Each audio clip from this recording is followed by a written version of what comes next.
Bon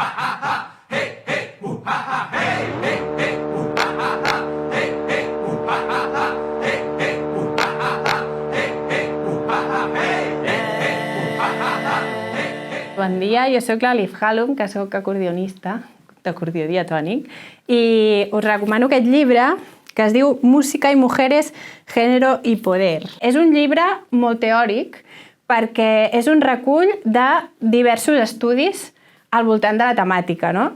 I té diverses autores. És molt interessant aquest llibre perquè posa una mica de llum sobre el tema de les dones en el món de la música des de la història del temps de la música fins a l'actualitat, perquè jo almenys, sempre que he anat a classes d'història de la música, sempre que he escoltat música, sempre tots els referents han sigut masculins i com a alumne de música que he sigut que soc i també com a docent em preocupa molt el tema de no tenir referents dones. I bueno, us llegiré per començar un fragment que és així bastant colpidor, que diu: ¿Por qué no ha habido grandes compositoras? Esta es una pregunta muy común, cuya respuesta no tiene misterio.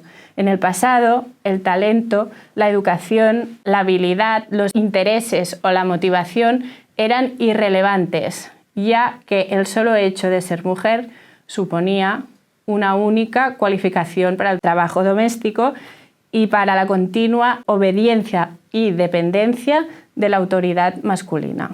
És un fragment de la Pauline Oliveros. I està en la línia sobre el que reflexiona tota l'estona aquest llibre. Vaig al bosc a buscar, ves que he vist, el ves que busco al bosc. I vaig al bosc a buscar, ves que he vist, el ves que busco al bosc.